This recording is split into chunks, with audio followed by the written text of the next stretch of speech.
What is going on, everybody? Welcome into the next installment of my Fix Your Team Offseason Blueprints series. Today, we're going to be talking about the NFC North. I also want to announce I will be dropping one of these every day for the next, 5 days as the NFL Combine goes on. Able to get you guys some content while I work on my scouting over the next few days, so you can look forward to that. Please do hit that like button down below if you want to show your support for my channel.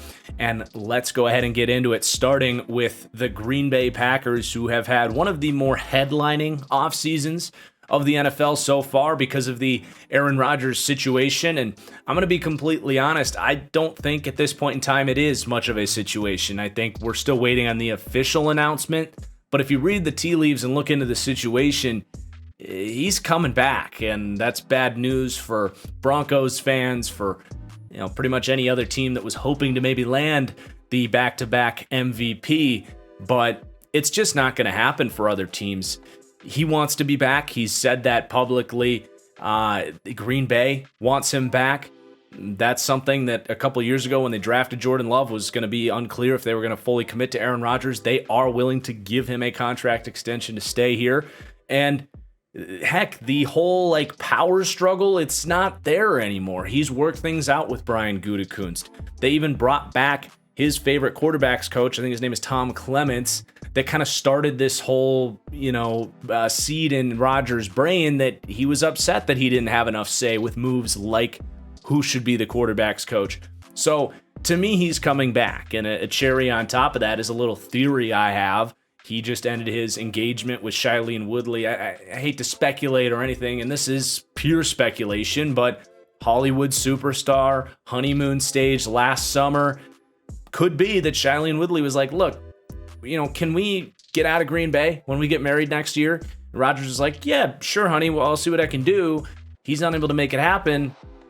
Perhaps, Rodgers ends up saying, I want to stay in Green Bay. And she's like, I don't want to move to Green Bay. And maybe things split off. I don't know. Pure speculation, but I think there could be something there, considering not a whole lot of Hollywood superstars are looking to pack up their bags and move to Green Bay, Wisconsin. So Rodgers is coming back at the end of the day.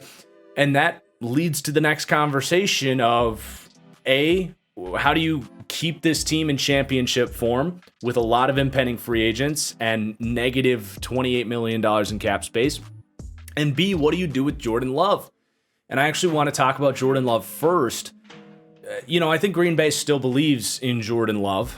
They're probably just like me. They had a true first-round grade on Jordan Love. I had Love as the number 2 quarterback in that class. I think he was a really good prospect. I think he'd be the best prospect in this year's draft. Now, that's just my own opinion.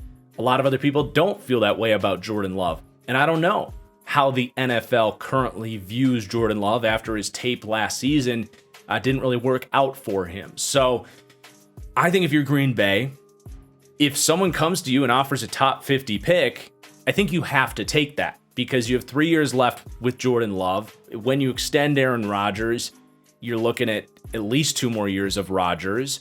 So, the timeline of having to give Jordan Love a contract extension before he's proven anything is just kind of silly. So if someone comes to you with a top 50 draft pick, I think you kind of just cut your losses and move on. I don't know if there's an NFL team that's going to view Love that way. I think it's certainly possible with how poor this quarterback's class is, and that might give Green Bay a good opportunity this summer to trade him elsewhere. But if you're not getting a top 50 pick, I'm also not going to just sell super low because of the whole Aaron Rodgers revival here, if you will. He's just a really good backup to have. If Aaron Rodgers did get injured for 6 weeks, or hell, if he were to miss the end of a season, there's a chance that Jordan Love could break out for you. He has that type of traits. He has been sitting and developing there for 2 years. I don't think it's the craziest thing in the world to imagine that happening. So you have a very good backup there. And I also just think it's kind of a stubbornness when you draft a quarterback that high. You're not going to just trade him away for a 3rd-round pick after he hasn't had an opportunity to show whether he can or cannot play. So for me, it's if you can get a top 50 pick for Jordan Love, you do it. You use that pick to improve the team for next season, for Aaron Rodgers' Super Bowl runs over the next couple of years. If you don't, keep him as a backup. maybe he gets a chance to play in an extended period of time and boost that value to the point where you can get more for him at a future point in time. So that's where I stand on the Jordan Love, Aaron Rodgers situation. And now you have to take a look at a complex series of impending free agents here for Green Bay, not to mention the fact that they are $28 million currently over the salary cap. They have to clear $28 million in cap space, and that's before looking at their impending free agents. So you have Devontae Adams, Marquez Valdes-Scantling, the only two competent wide receivers on this team. Robert Tonyan, the other competent wide receiver / tight end on this team. So your three separator types are all impending free agents. Lucas Patrick was a starting offensive lineman, pretty much played the whole year at center for them and was pretty dang good at it. On the defensive side of the ball, you got Tyler Lancaster, who I bet they probably have a restricted tender on him because he was an undrafted guy, so probably not a true impending free agent. I could have looked into that further. Devondre Campbell, who broke out as an all-pro linebacker for this team, the best linebacker they've had in at least 15 years. Chandon Sullivan has been a starting slot corner for them. Rasul Douglas, kind of a breakout, cheap street free agent pickup, as well at outside corner, who played excellent when Jair Alexander missed the entire season, and Kevin King, who won't be missed in Green Bay. So that's a pretty serious list of free agents. They actually started the offseason now at $48 million over the cap. I will say this cap situation isn't quite as dire as I think a lot of people want it to come across. They can get out of this at this point pretty easily. They've already done a lot of the dirty work here. They actually cleared $20 million in cap space just by moving some money around on a few contracts, including guys like David Bakhtiari and Aaron Jones. So that was $20 million right there. They can get over this and get over it, to me, with about $30 million to invest in this team with those impending free agents. So you got to kind of pick and choose where you can spend, by my calculations, about $30 million worth of yearly money. And so how do they do that? It's not easy necessarily, but it's not as bad as I think people realize. So for me, it starts with an Aaron Rodgers contract extension. Now, people see, oh, he wants to be the highest paid player in the NFL. And it's like, how is he going to do that while the team gets under 28, fixes this $28 million cap situation?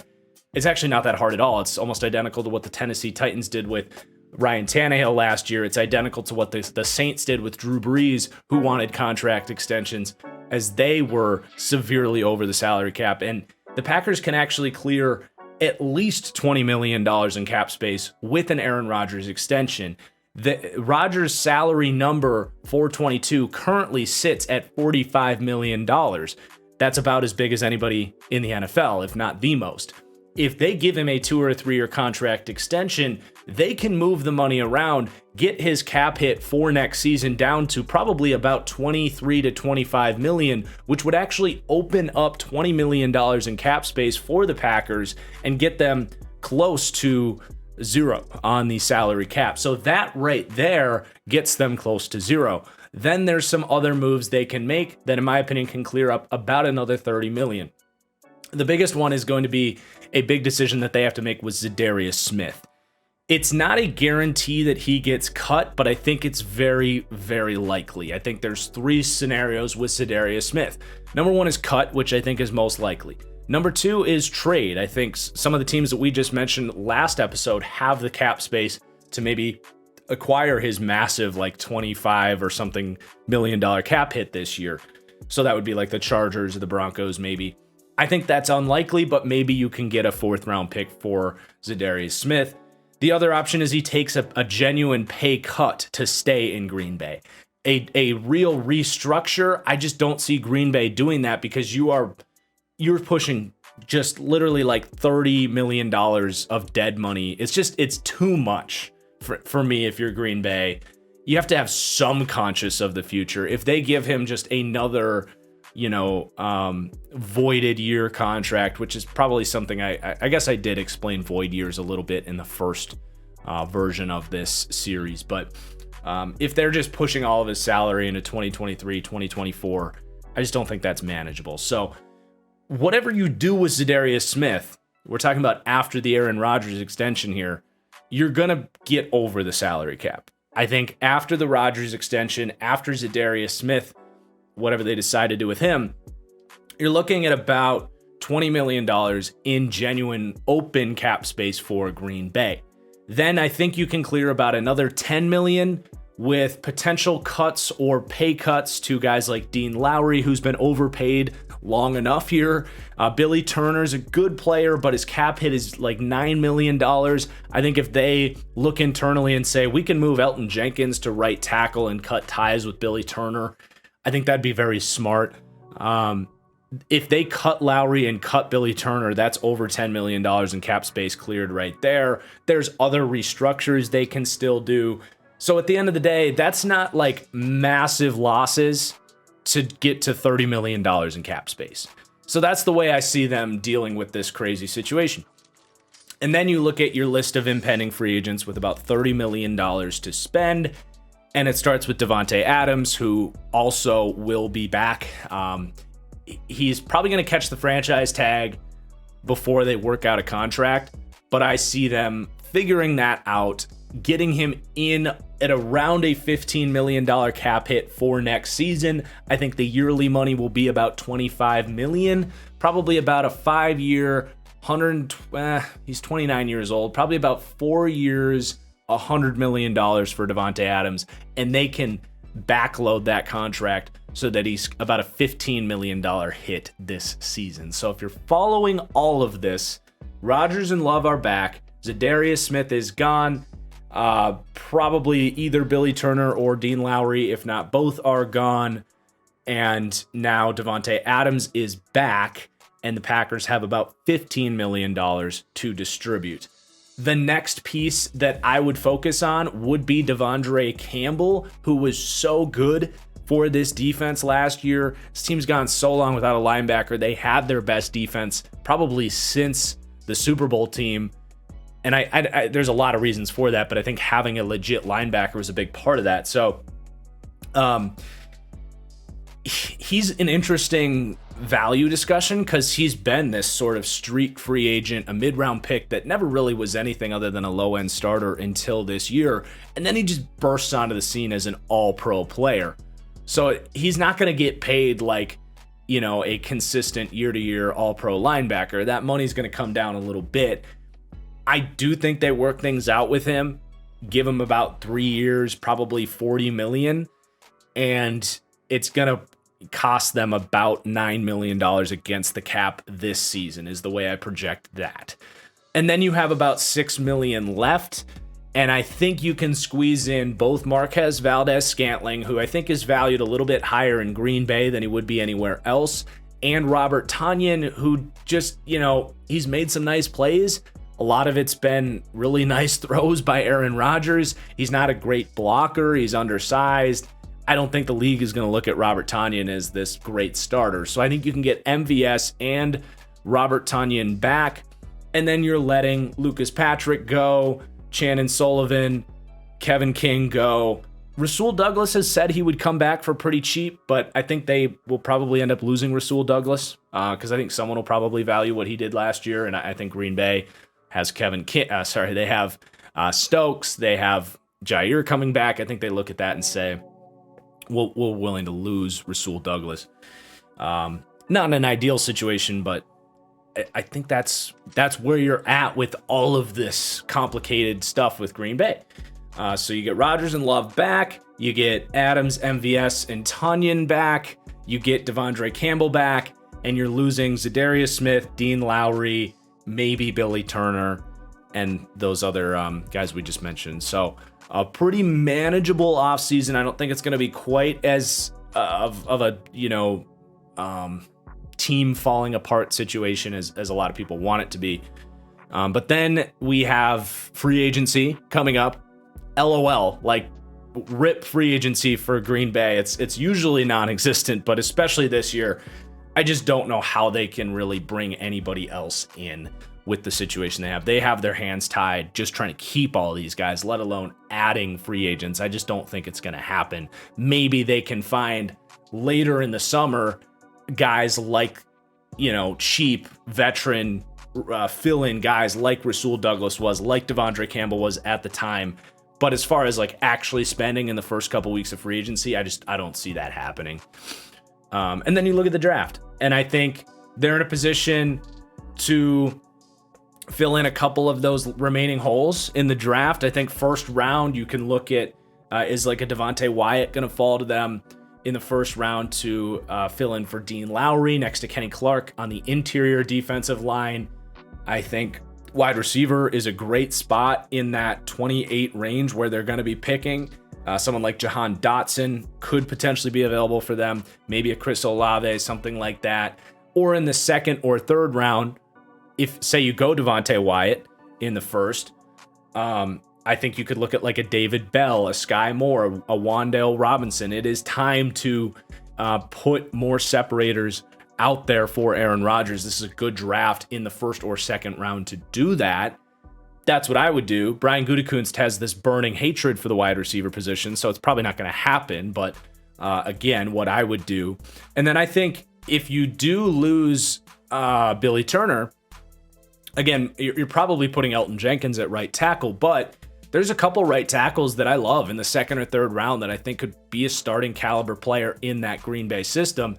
Max Mitchell out of UL Lafayette and Luke Goddick out of Central Michigan. I think second or third round, those guys, one of those two should be there.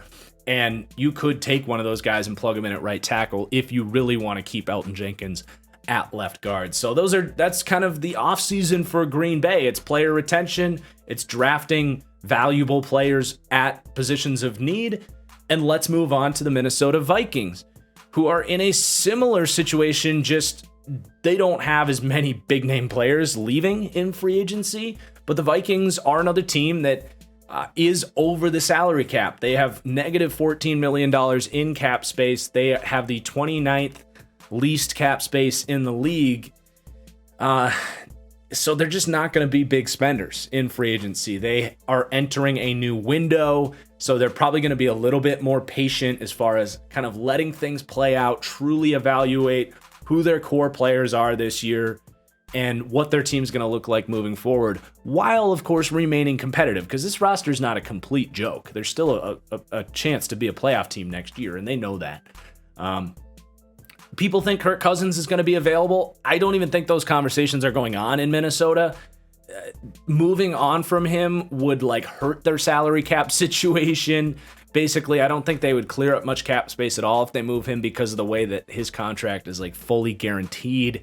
So to me, that seems kind of silly. Kellen Mond just isn't it. If you listen to anything about how he looked in camp from start to finish, he didn't even start over God knows who it was in week 18 when Kirk was unavailable. It's not as simple as trade Kirk and see what Kellen Moore can do unless you genuinely want to hit rock bottom and be one of the worst teams in the league, which would be a fascinating scenario for the Vikings, but they're not going to do that. So negative $14 million in cap space. Impending free agents include Tyler Conklin, Anthony Barr, linebacker, Sheldon Richardson, Patrick Peterson, just a couple of measly veterans at this point. Xavier Woods was a good safety for them, and Mackenzie Alexander. So for me, their main priorities are going to be to get under the cap, which I think they can do simply with restructures, probably to guys like Thielen, Kendricks, maybe Harrison Smith. Those older veterans, kick a little bit of that can down the road with some voided money.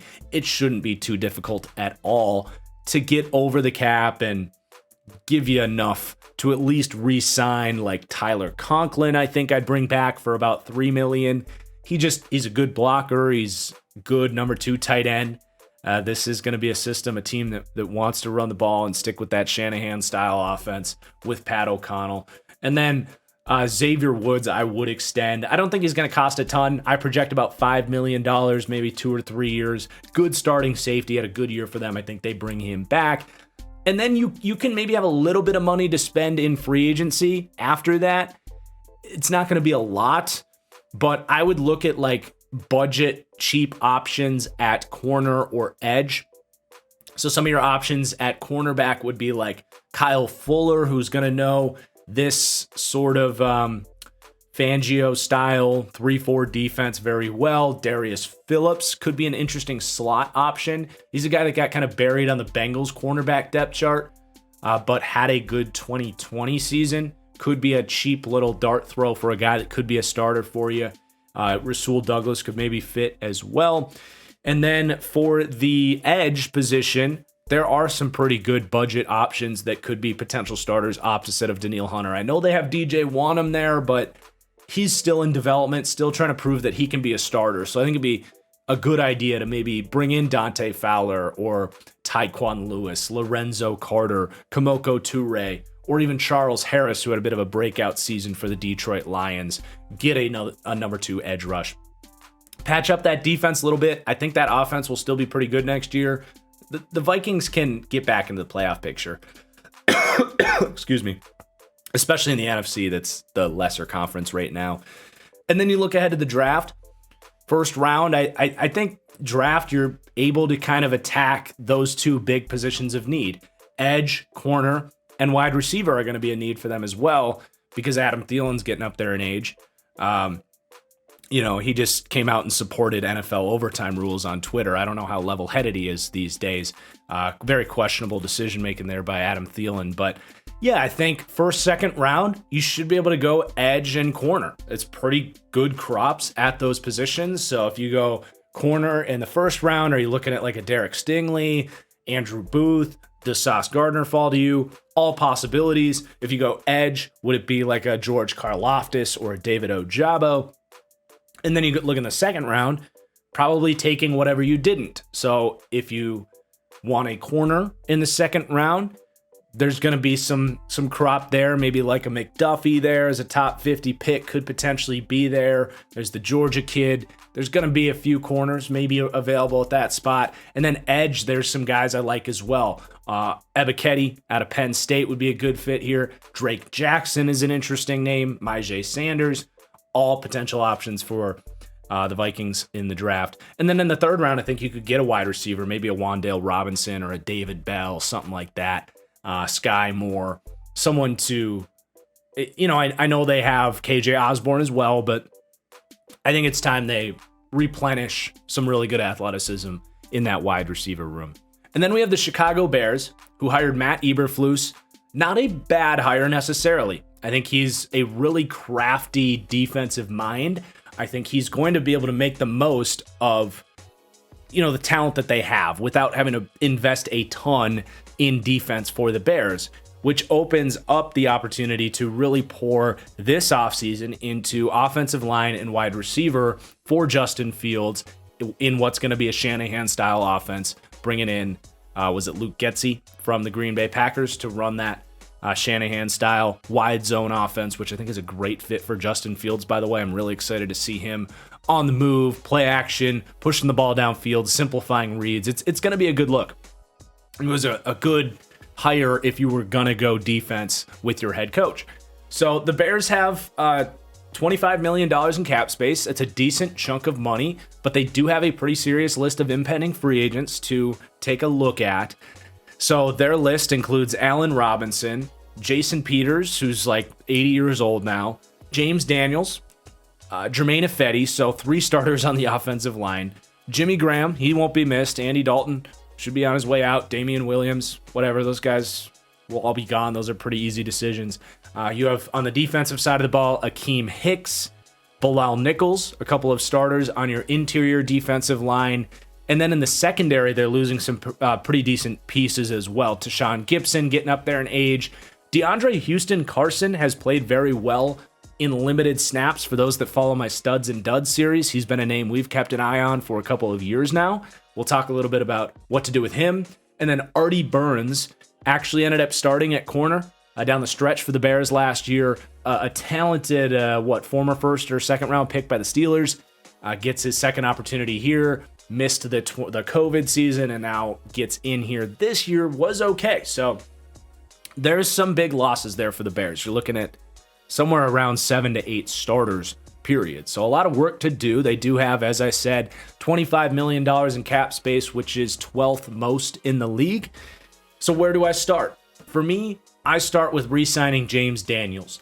I know he's had an up and down career for the Bears, but I look at his ability as a move blocker, as an uber athlete on the interior, bringing in this move blocking system of Luke Getsy with the Shanahan style wide zone approach. James Daniels has unbelievable potential to break out in this system. And I think him and his agent probably know that this is a good spot to stay. So I'd look at maybe a 2-year extension for James Daniels, which is a bit of a prove it length at about $8 million. So that's your first move for me, your first priority. You definitely don't want this offensive line getting any worse. So that's a big priority. Then I would pick one of those interior defensive linemen to re-sign. Bilal Nichols, good younger player, not a great player, or Akeem Hicks, who's a great player that's on the downward trajectory. Maybe you keep both, but to me, I think you pick one of those, whichever direction you want to go. And then into the secondary, I'd let Tashawn Gibson go, but DeAndre Houston Carson, I think you can get in kind of pre-breakout a little bit. I don't think he's ever going to be a superstar, but he's not going to be viewed as a true starter on the open market. But with Eberflus coming in, I think he can elevate a guy like DeAndre Houston Carson to be a starting caliber second safety there next to Eddie Jackson, where they do run a lot of too high, and they won't put Houston Carson in a situation where he has to be a true rangy free safety. So I like his fit there. And then I would bring back Artie Burns for cheap as well. He's another guy that in-house, just kind of bring him back as another kind of prove-it situation so that you don't have these glaring holes in the secondary. You at least have some veterans that can play as you try to build up that unit. So that's where you're at heading into free agency. Kind of your biggest needs at this point are going to be like offensive center. They have Sam Mustipher, who I think you could upgrade at. Right tackle is going to be a big need for them.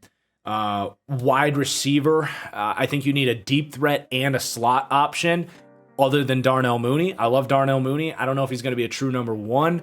I do think you're losing Allen Robinson, by the way. I didn't even really mention that. It feels like the relationships have kind of flamed out there. Maybe he comes back, but to me, it feels like that's a situation where, it'll be better for both parties to just kind of part ways. So that's just the offensive needs. And then defensively, I think you could still go after like a slot corner or an outside corner. Other than that, your defense is in pretty good position. I'm mostly targeting offense in free agency for this team.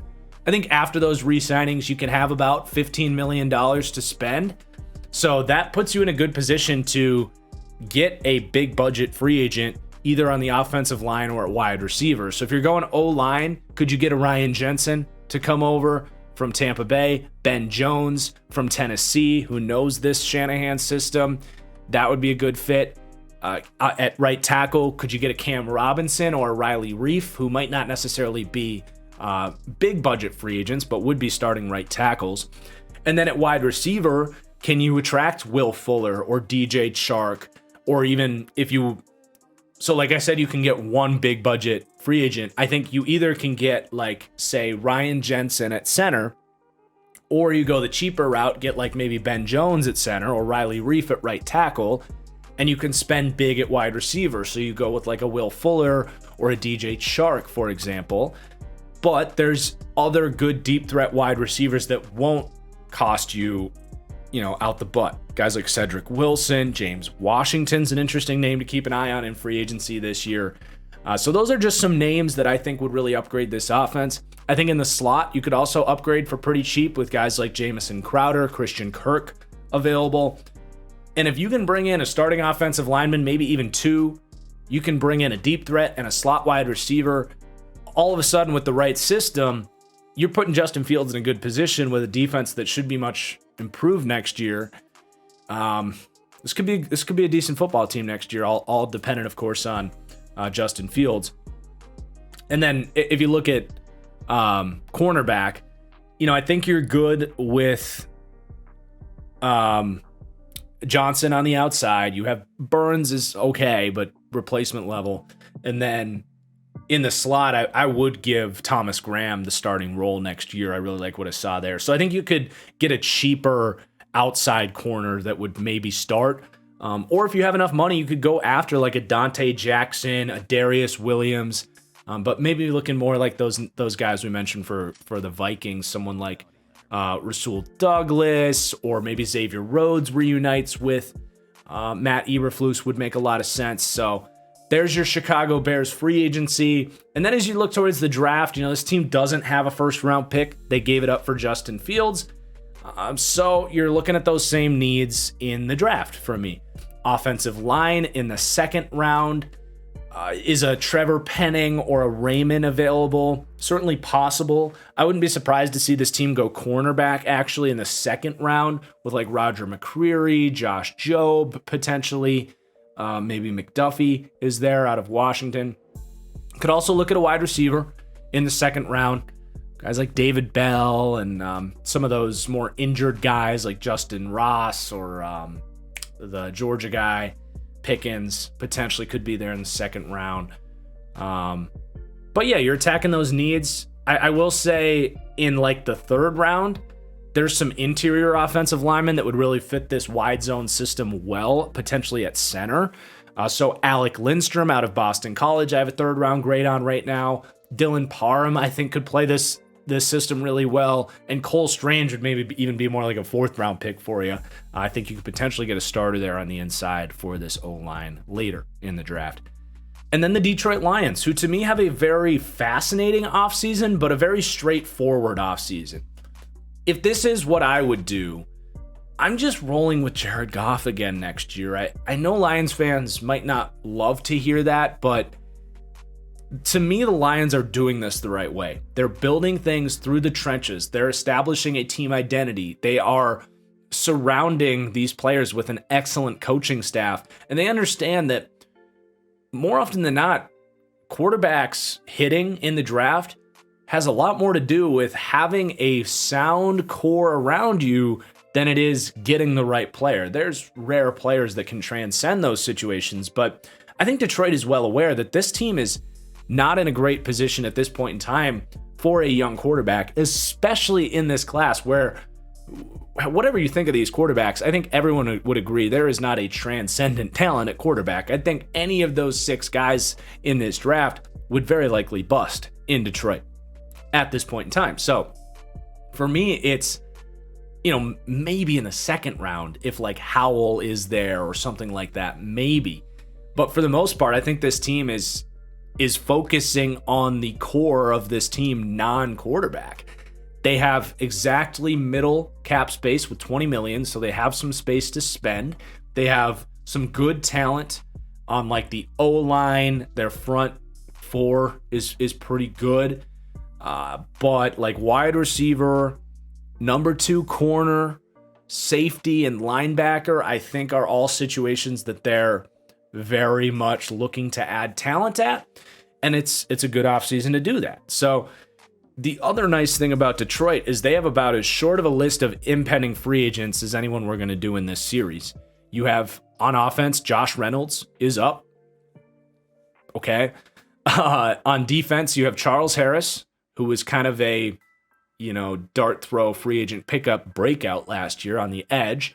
Tracy Walker is a good starting safety for them.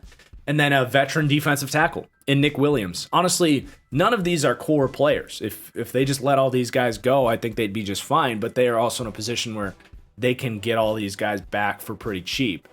And I would do that. I would talk to them if they want to come back on smaller contracts. I would do it. Charles Harris is the one guy that you probably just don't need, especially if you're going to go edge at number 2 in the draft. But I think Tracy Walker, you can get back for a good contract. Josh Reynolds, why not? I mean, you have like no outside talent at wide receiver, so why not bring him back? He's got a good chemistry with Jared Goff. Nick Williams, if he wants to keep it going, sure. So yeah, it's a pretty straightforward like list of impending free agents. And then you look towards who do you want to sign. I think this team is in a position to attract one of those B-level wide receivers. So you get like a Michael Gallup potentially, Cedric Wilson would make sense, maybe James Washington, Will Fuller, a deep threat there for Jared Goff, who has an underrated ability to throw the deep ball. Or maybe this is a good spot for a Juju Smith-Schuster, who has that kind of kneecap biting mentality as a wide receiver. I could see Dan Campbell really liking Juju Smith-Schuster. I think Detroit's in a good position to sign one of those players in free agency. And then I would really look towards the defense in free agency. I think a good linebacker would be great here, a veteran to develop Derek Barnes, who's a great athlete that just kind of lacks experience at that position.